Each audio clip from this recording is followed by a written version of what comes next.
Welcome back to another episode of the 8-9 Garage. Today is a big day for Frankie.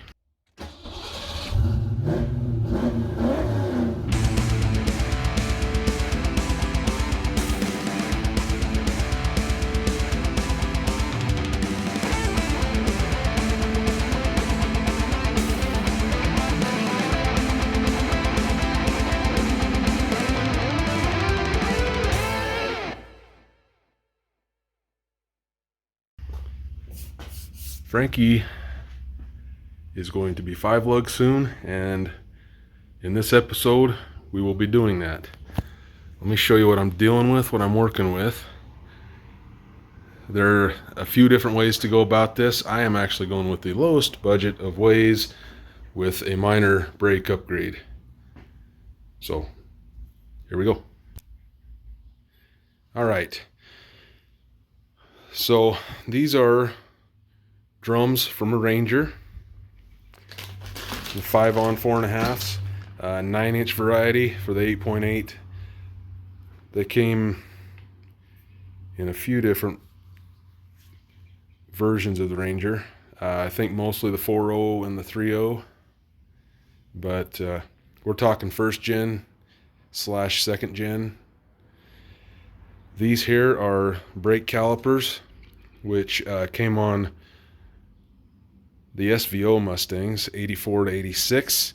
There are some other things that it came on. I believe these are also Mark 7, the Fox Body Mark 7 calipers. These here are Dana axles, also from a Ford Ranger. This is the part number. You need 2 of them. That says quantity 1. I reduced my storage by putting them both in the same box. And then these are the wheel studs that go in it. These are Mark 7 rotors. I think these also are what the SVOs used. I ordered them for Mark 7 though. This is the part number, BR5449. I should have read that out loud on the part number on these. Sorry. It is a Dana 2022601.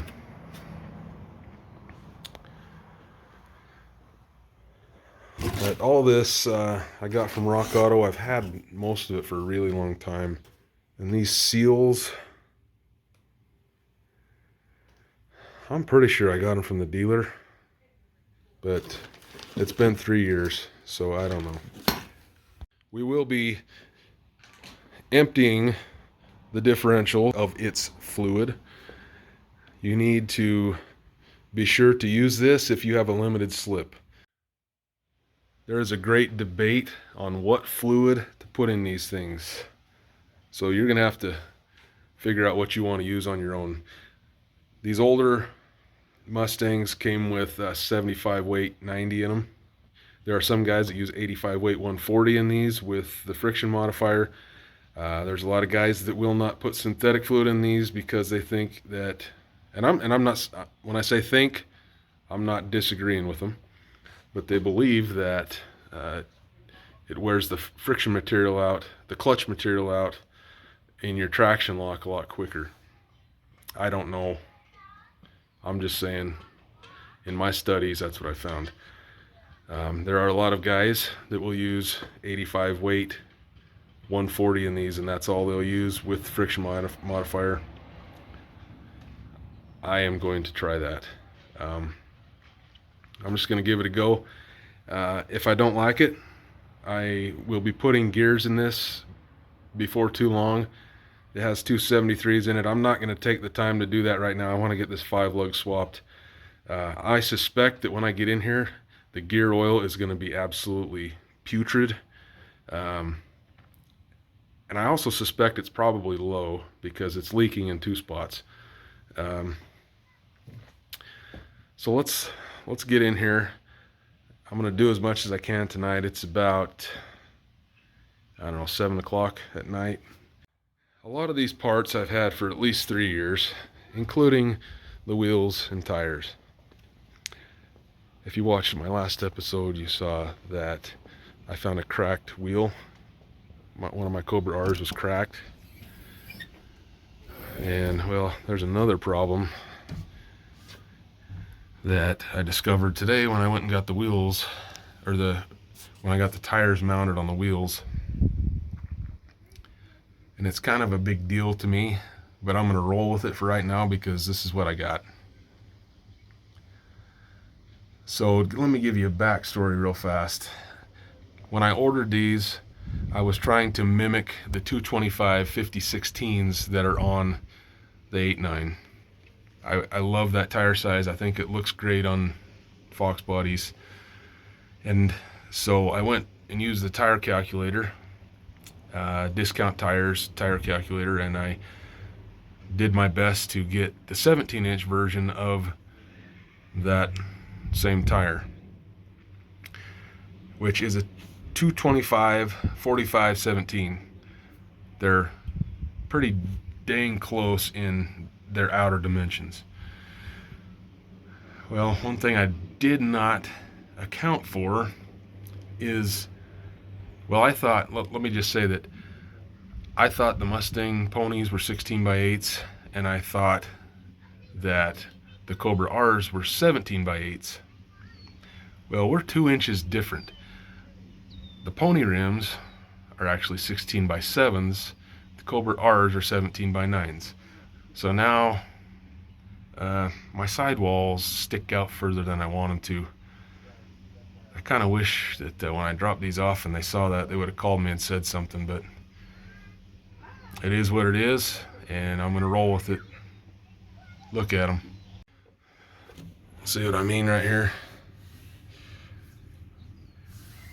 We're, I don't know, about 3/4 of an inch down right here, I think. But I gotta roll with it for now.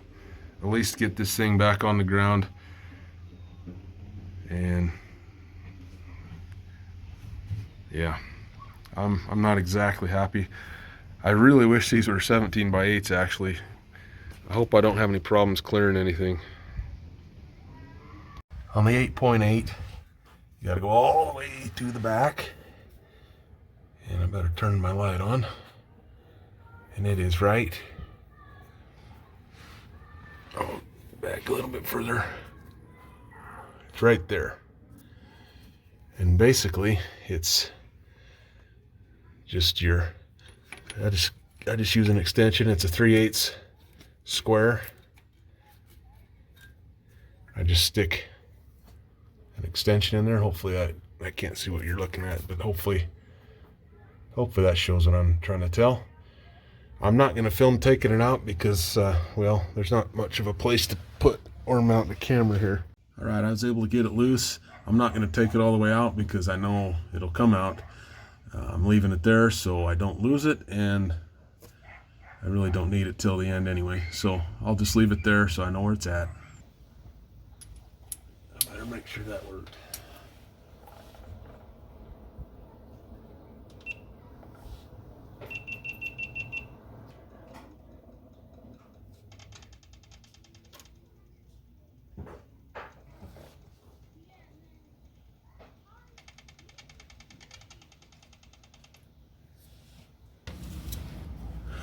I just explained this. But good thing I checked my audio again. So this is the differential tag off of these. Ford puts these on every differential. Sometimes people don't put them back on after they change the fluid. But if you have this, and you're wondering, do I have a limited slip? If you will see, it's got a 2, and some letters, and a 73. What this means is we have a 2/73 gear ratio, and if you have any letters at all between the 2 and the 73, you do need friction modifier. If it does not have letters, you have an open differential and you do not require friction modifier, although it will not hurt your open diff. These are 13 millimeter, and we're just gonna, what I usually do is I zip all the way around and just leave the top one on until the end. I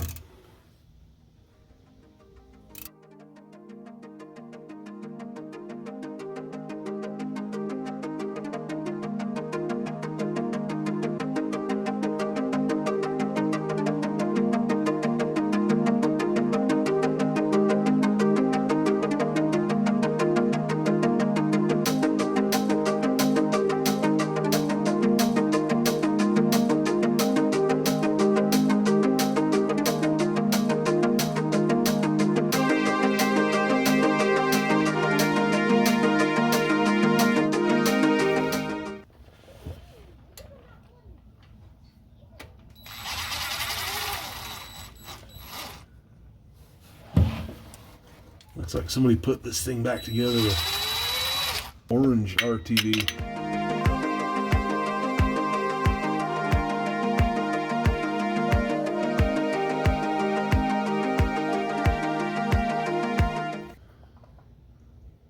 Get this in the camera. This is some kind of orange stuff. I don't know. It doesn't look like copper RTV to me, but either way, I don't think that's the stuff I'd use. Okay, this top one too. Don't need an extension on. Alright, I usually go a couple turns loose on this and just leave it. That way when we pry, we're going to actually take this cover and pry it away from the housing, and leaving that top bolt up there allows us to kind of drain out without dropping this crusty pan in here. Wish I had another pan to just throw on it, but I usually just get my knife or my putty knife. There we go. And quite honestly, it doesn't look that bad. I've definitely seen worse. Let me take that back.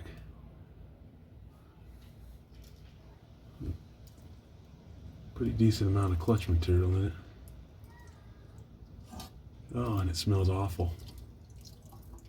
Yeah, we're substantially low on fluid there.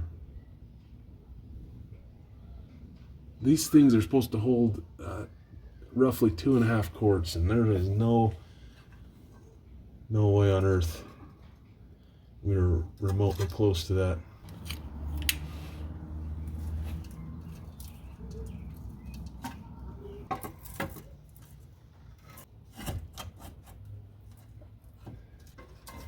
Have to take it this way here. I'm fairly certain this is for sure 273. That pinion's huge. Is this only going to give me a tooth count, or it says 41 on it? I'm gonna assume that's just giving me the tooth count instead of the gear ratio. And I think that 15 is probably what the pinion is. I have to the way you'd figure that out is 41 divided by 15 is going to tell you your gear ratio. One thing I need to go put this thing in neutral so I can rotate it and have a look around. All right, so what we need to do next here,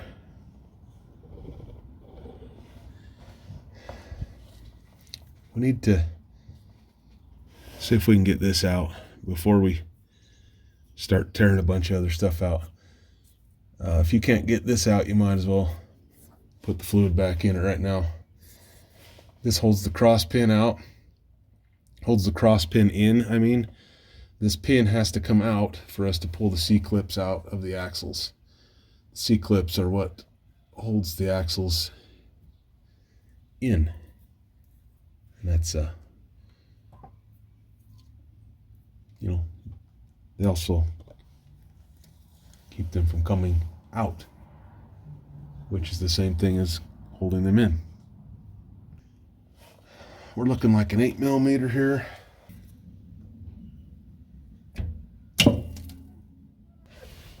Maybe the head on this ratchet's too big to get this out of here.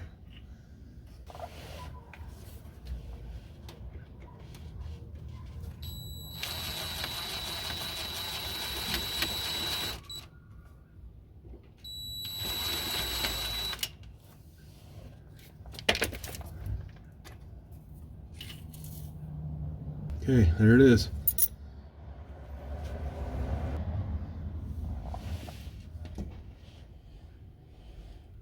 I think our drums are dragging a little bit. Actually, that might come out on its own all right.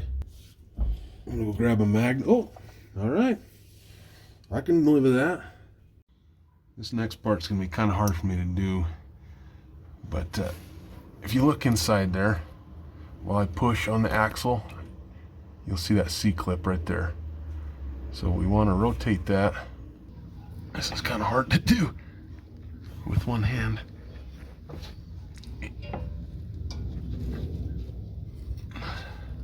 All right, so that clip right there, we got that rotated around, and I'm gonna hopefully get this okay. You get a magnet.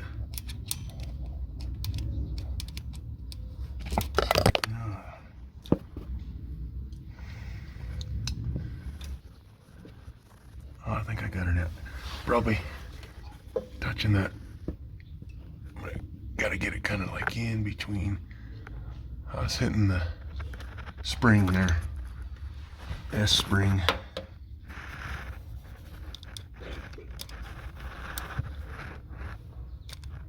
Come on.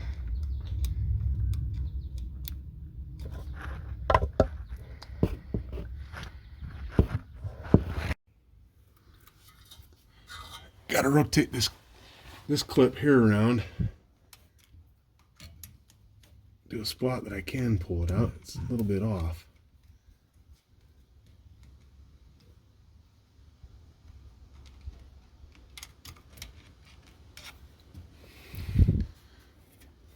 See if I can aim this down just a little.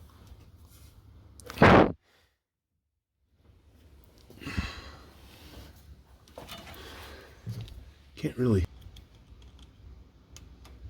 There we go. Okay. Those axles can now get pulled out. Okay, now that we got the C-clips pulled, these axles slide right out.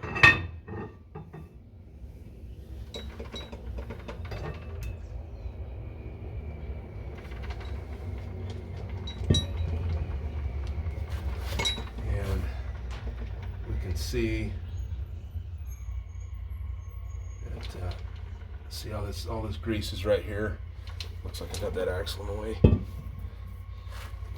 If you look down in here, there's a lot of our grease right here. That's where our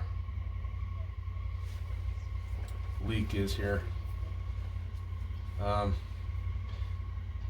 If your shoes are in good shape, if you're clean, at this point, you can just go ahead and throw your axle in there. I mean, I suggest you at least change this seal, cinch your hair, because look how far we had to come to get here. Alright guys, this here is my seal puller. This one is made by Lyle. I'm pretty sure, I'm 99% sure I bought this on the Amazon. Basically you take this and just go around like so. And there's your seal. I wanted to have a gander at these. That seal's underneath you, or I would pick it up and show it to you.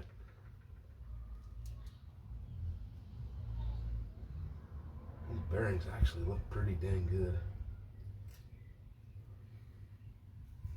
I think these have been replaced.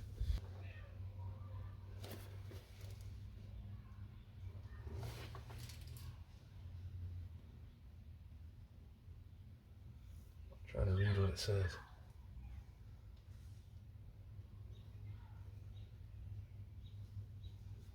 Oh, these are Torringtons.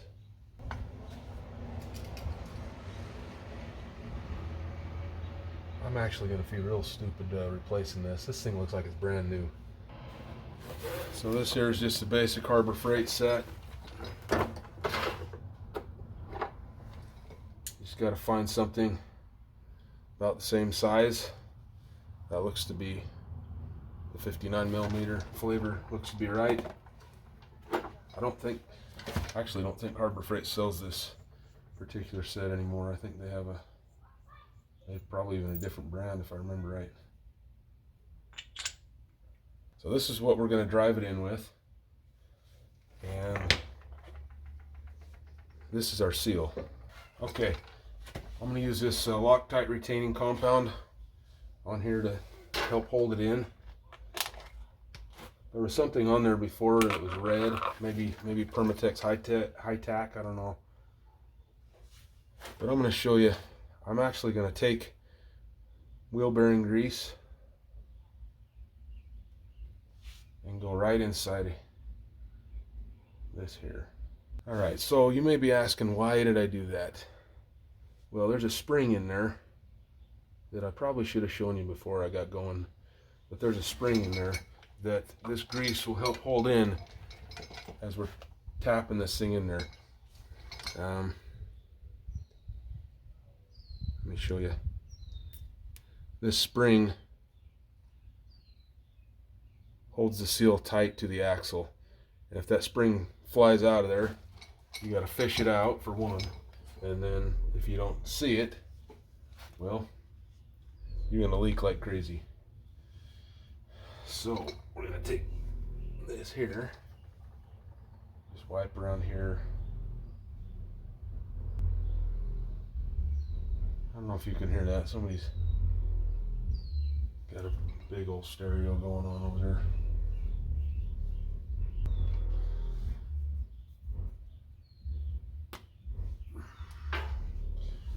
Okay, then just lightly go around this as well. You don't need a lot. You can do whatever you want, high tack, or you could not even use it. Ooh, it's a little slippery.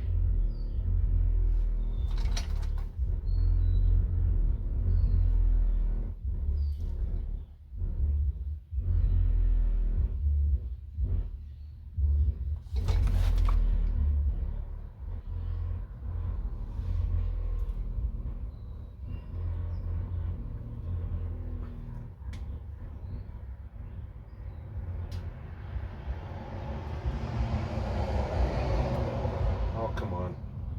Just got to be sure you start it straight. Okay, perfect. Kind of had it a little bit off there for a second. So, just take this here. Just come on.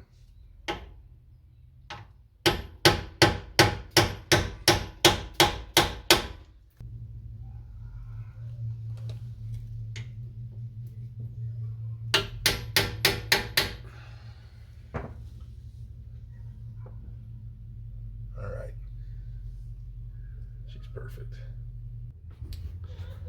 It's probably a good idea to put your wheel studs in.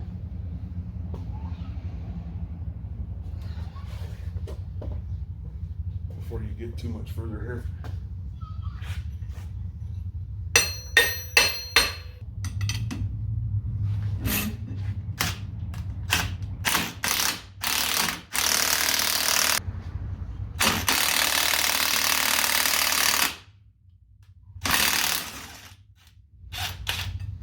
I think I'm kind of jacking up this washer more than anything else.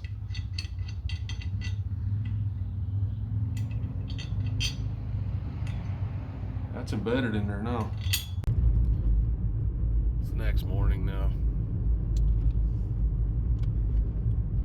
Getting those wheel studs in didn't work out so hot. One more way over to O'Reilly's right now. I'm gonna try to rent a stud installer. Lyle makes one. It says on the O'Reilly page that they've got one, so we'll see when we get there. But I've had a head cold for about a week, so between the lack of oxygen and the cold medication, my computing skills aren't that good right now. And yeah, yesterday I ruined a lot of washers trying to get those things on there, and it's gonna be better if I just get a tool that was made to do it. Getting those studs in a hole that's never had studs in it before is pretty. That's the first time I've done that. I've always just put them in a hole that's already, you know, got the grooves in it. So let's hope this works, because this is really holding me up. All right, guys, it worked. The Lyle 22800 sucked that thing right in.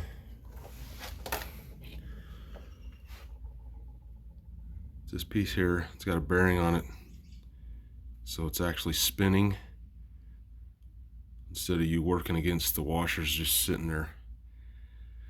So I don't know where they're all at, but several of my washers look like this now. There's just a few of them that I destroyed. So I thought this would work out just fine, but nope. It's only like 7:45 in the morning now. So I gotta remember that not everybody wakes up at 4 in the morning. In just a minute, I'll hammer on the rest of these and get them in.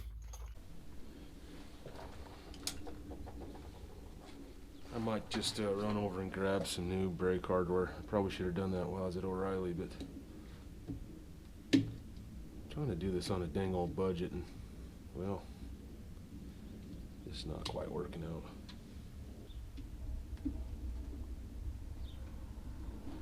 There we go.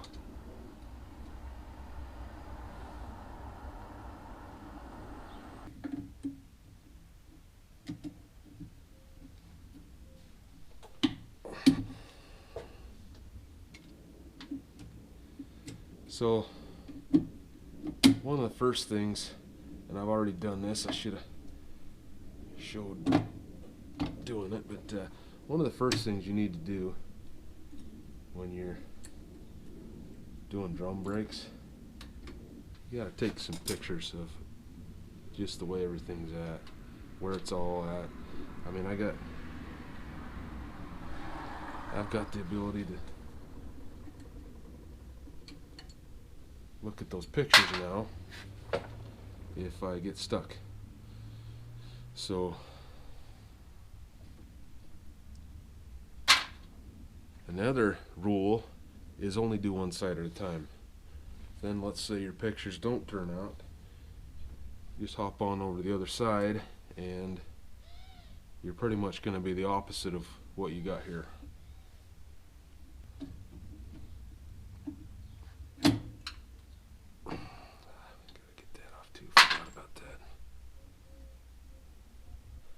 There we go.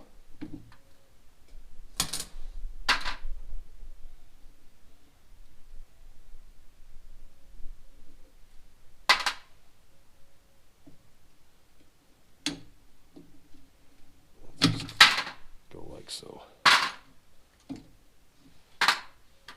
This is our part brake right here.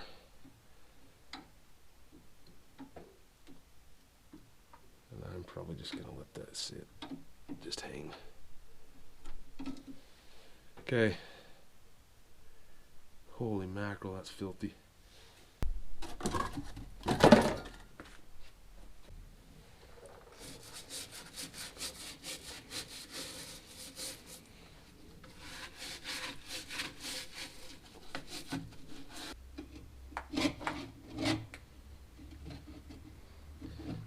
Hopefully you're not dealing with this. It's not like it's hard, it's just holding me up.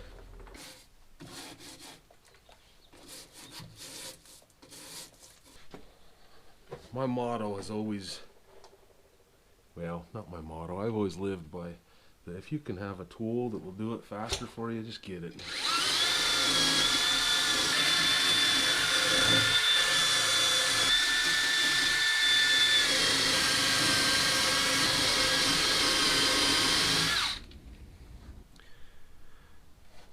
Just got back from the O'Reilly's.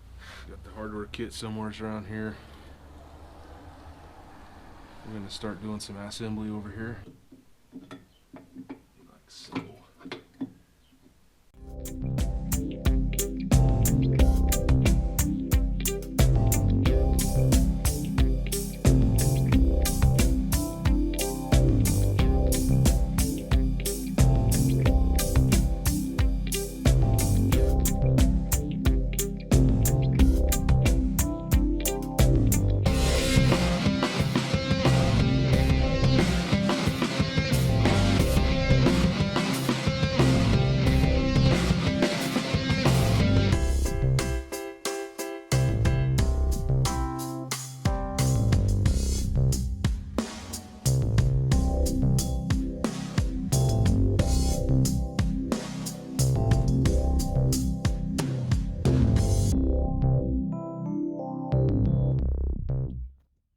okay, I'm doing the time-lapse deal on this just because it's kind of boring, but got the 5-lug axle in here now. As many times as I've done drum brakes, I do not remember what that is, where it goes. So I don't know if it just doesn't need it, because I think this kit also works for Rangers and some other stuff.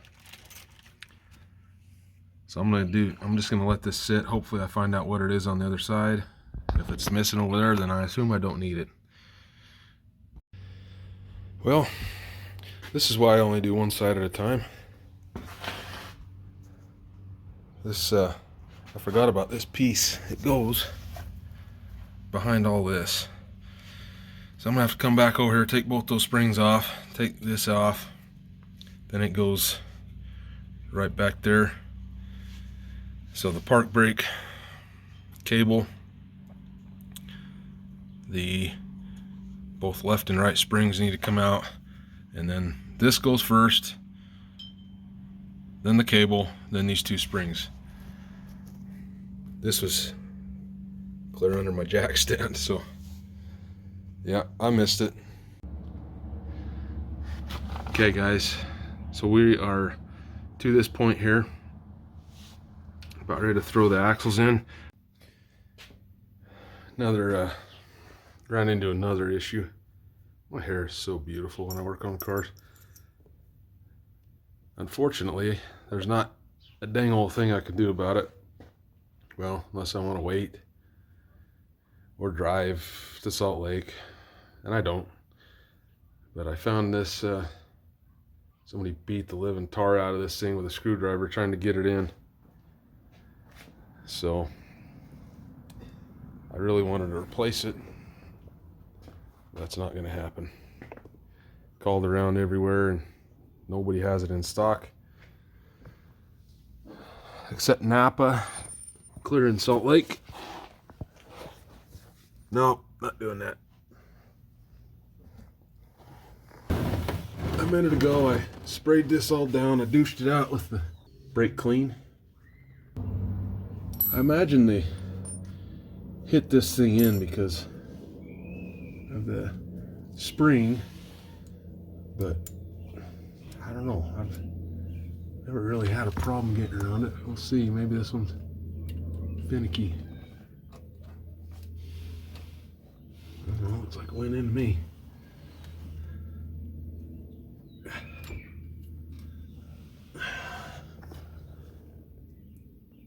All right, that's in.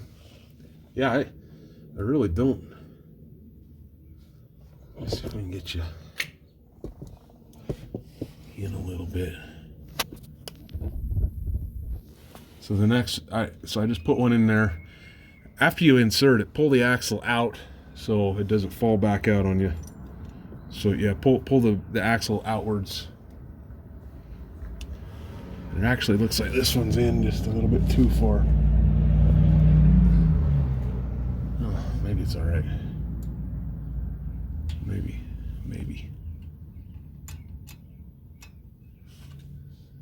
Okay.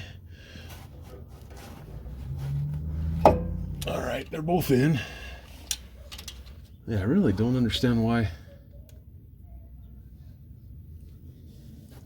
they had to beat that in there. Now I'm gonna rotate this thing so we got the hole right there.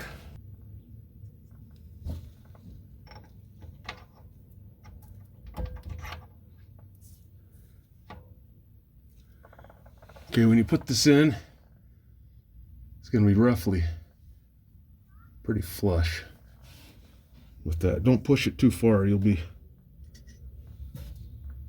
messing around with it to get it out where you need it.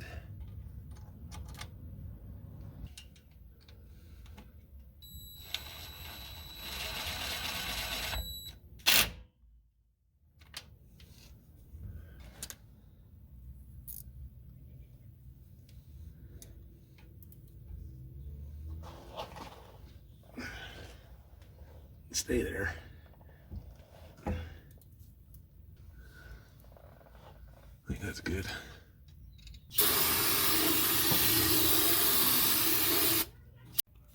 The plot thickens.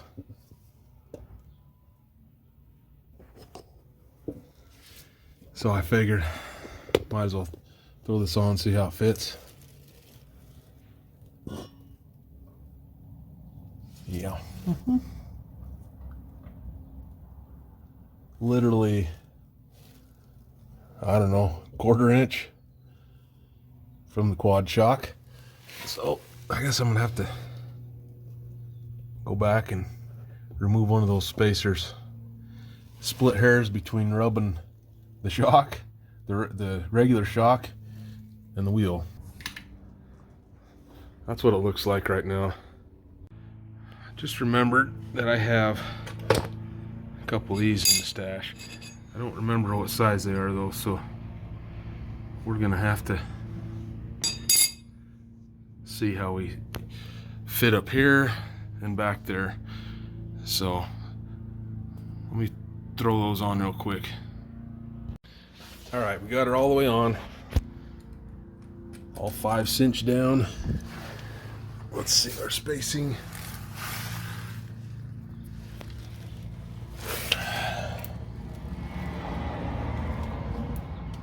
All right, we're golden.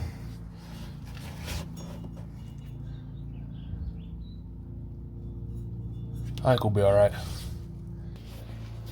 Let's show you what it looks like. It's up in the air, so it'll be a little bit different probably. Frankie Pooh's got half a 5-lug swap done. I don't think we're gonna have a problem right here. We are actually sitting on the axle, so maybe that's what it's gonna be.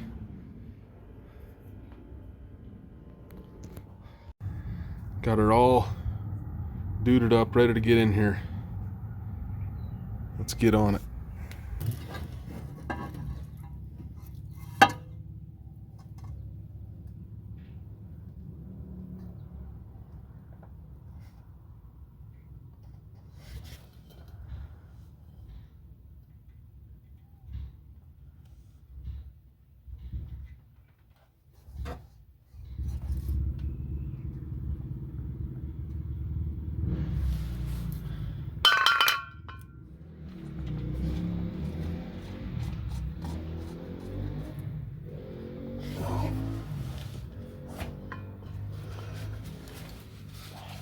Jeez. Got about everything in the world going in my eyes.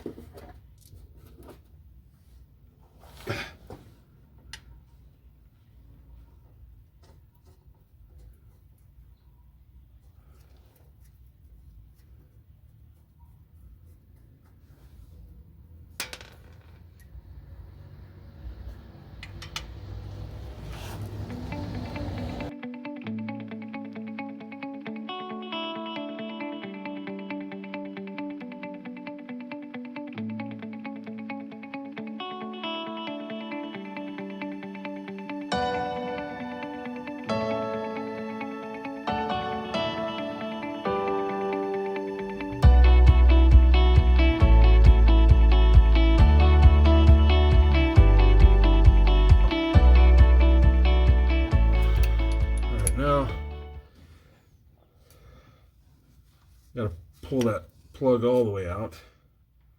We just got it started yesterday.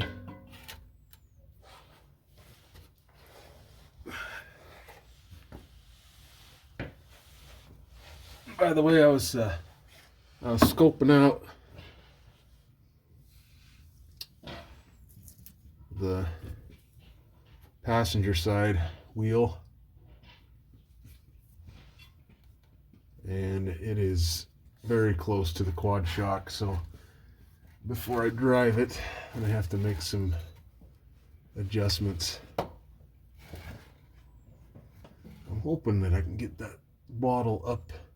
You see that? I hope I can get it up in there between the muffler and the drive line. I hope.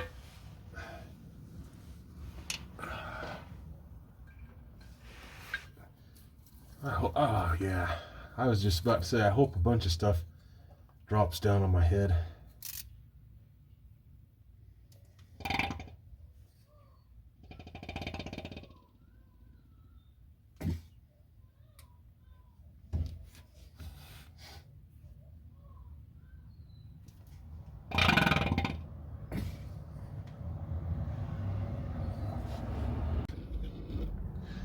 All right, so this is what I've come up with.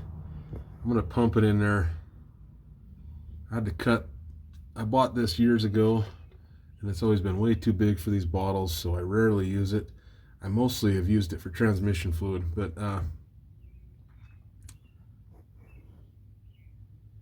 cut the lid off it. I'm gonna see if it works. You even see what's going on? Kinda.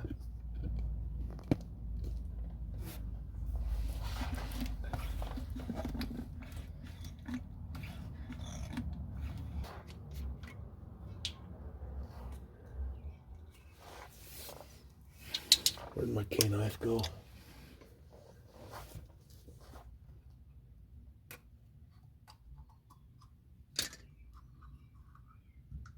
By the way, this stuff smells horrible. Like an idiot, I go sniff it, right?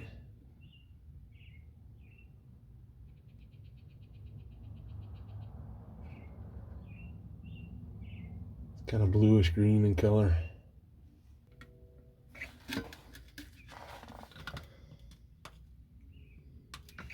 There's the friction modifier.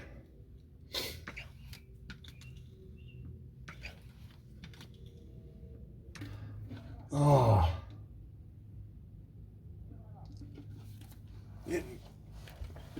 getting some cramps from this.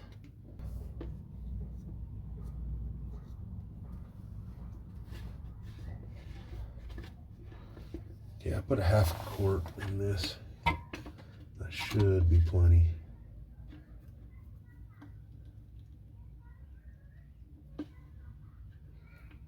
These hold, like I say, roughly 2.4 quarts. And we also added the 4 ounces of friction modifier, so we gotta be really close to being full.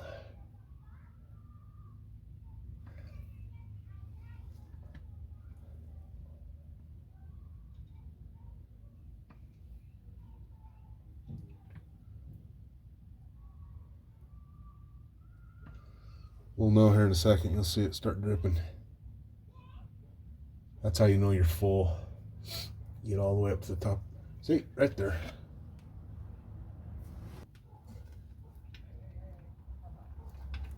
Stick the plug in. I think something just went in my ear. And we gotta adjust the brakes. I need to get up, mess around with this shock.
almost guarantee there's gonna have to be a change made there. Sucks. It sucks. When I was putting the drums on, I said I couldn't remember what these go to. These actually are part of the park brake on some vehicles. I think my Ranger used these and my Explorer also used them.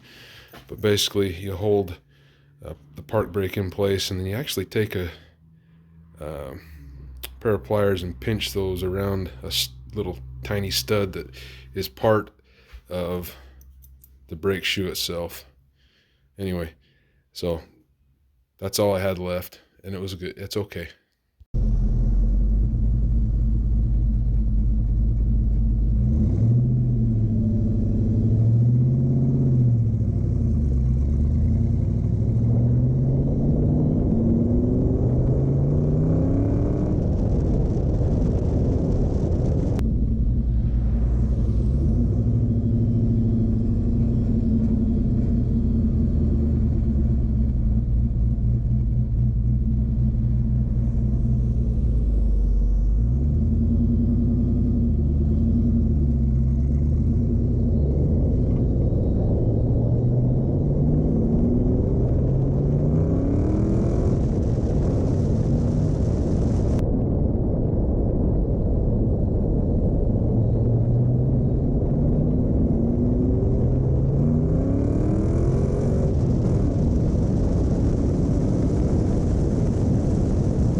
I'm going to end this video right here on the 5-lug swap.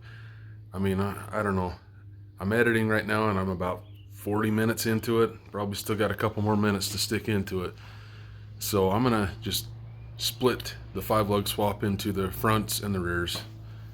I already trimmed down a lot. I not fast forwarded, but I did the time lapse in some areas just to move the video along a little bit. If you have any questions, please respond down below, ask questions, whatever you like. And if you wouldn't mind, hit the subscribe button. More stuff's going on with Frankus here. Peace out. Thanks for watching.